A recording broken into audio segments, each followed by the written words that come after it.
Hey there, Spanish peeps. It's Mr. Moore. I'm going to work with you this week about a new type of verb and verb conjugation called reflexive verbs. These are kind of interesting because reflexive verbs are unique in that they take the subject of the sentence and also make it the object of the sentence. And another way of putting that would be to say that the thing that's doing the action in the sentence is also the recipient of that action in the sentence. It's kind of weird. We don't think of it the same way in English, so it's something that's kind of unique to the language, but we're going to work a little bit with that, plus a few other a couple other things. One of my favorite tenses, which is the near future tense. It's a great way to use the present tense to express something that's going to be in the future. We'll talk a little bit more about what that looks like in just a moment. But let's go ahead and dive right into it. We'll look at the grammar first this week. And here it is. These are two important review verbs. If we're going to work on the near future tense, we have to be able to conjugate the verbs pensar and ir. So, pensar can mean either to think or to plan to do something. So, yo pienso, I plan to or I think. Tú piensas, you plan to or you think. Piensa, él or ella piensa, he or she thinks or plans to. Pensamos, we plan to or we think. Pensáis, you all plan to or you think. Ellos, ellas, or ustedes piensan, they think or they plan to do something.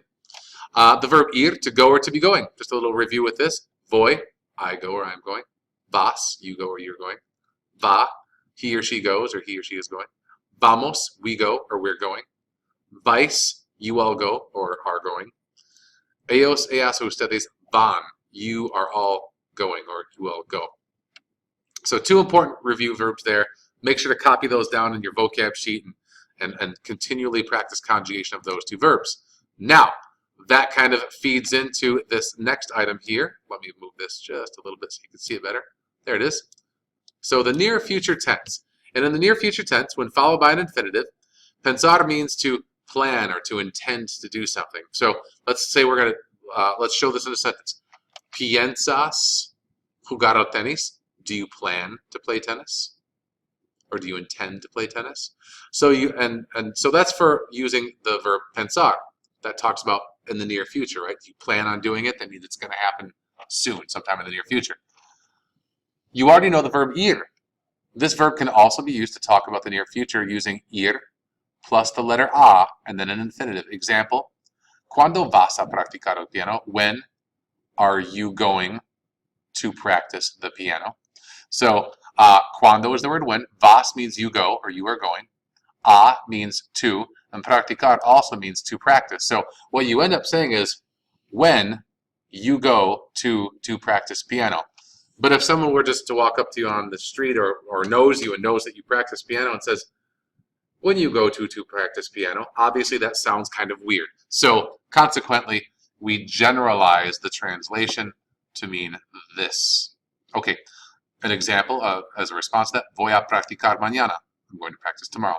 Or if you were translating it literally, I go to practice tomorrow.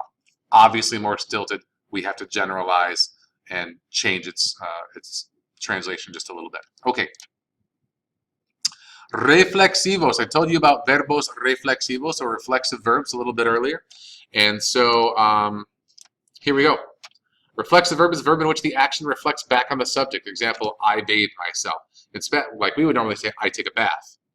But in Spanish, they're saying, I bathe myself. It's a little bit different, right?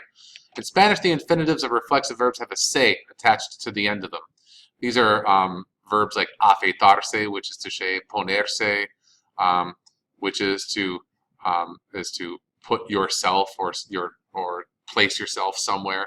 The se will change according to the subject of the verb. Okay? So, for example, if I need to take a shower, you'd say, yo necesito ducharme. The verb ducharse is to take a shower, but we turn it into a me because it's I or myself that needs to do so. How about this one? Tú necesitas afeitarte. I'm saying you need to shave. Well, in this case, it doesn't. You don't say tú necesitas afeitarse. You change the se to a te. Tú necesitas afeitarte. So a little bit different.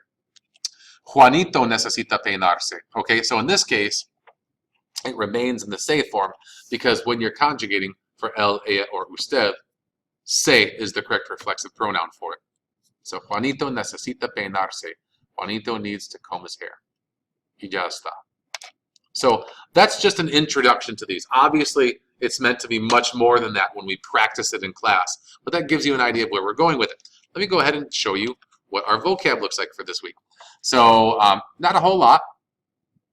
Under the category of making plans, we have como no, which means why not? Como no. Ir plus a plus infinitive means to go to do something or to be going to do something. Pensar más infinitivo means to plan on doing something or to intend on doing something. So in both of these situations, these are what we call, these are sentence fragments or sentence formulas, if you will. So the INF is short for infinitive, which means that you would put some sort of verb in there afterward. Okay, here are some of your reflexive verbs for this chapter. Afeitarse, to shave. Ducharse, to take a shower. Estar listo just means to be ready. Lavarse los dientes, to brush your teeth. Maquillarse, to put on makeup. Peinarse, to comb. And then ponerse, to put on clothing. Y ya es todo. And that's the whole thing. So you may be asking yourself at this point, okay, that's relatively short. We might be able to figure that out. Do we get any extra credit? And the answer to that's yes. I'd like for you to, if you're interested in getting 5 points of extra credit, just on a note card, give me 5 sentences using the near future tense, under the making plans section here, right? So you can either use ir plus a plus infinitive style sentences like the kind you saw on the slides earlier, or you could use a pensar plus infinitive style sentence. Either one would be considered correct. And give me 5 sentences in Spanish and their English translation, so you're proving that you know what you're saying instead of just putting some mechanics together. Y eso es todo. And that's the whole thing. I hope that's helpful for you. I hope it gives you a good jump on things or answers some of your questions in advance. If it generates questions, no problem. Like usual, feel free to email or bring those questions into class and we'll help you out from there. Hope all is well. Ciao, hasta luego y adios.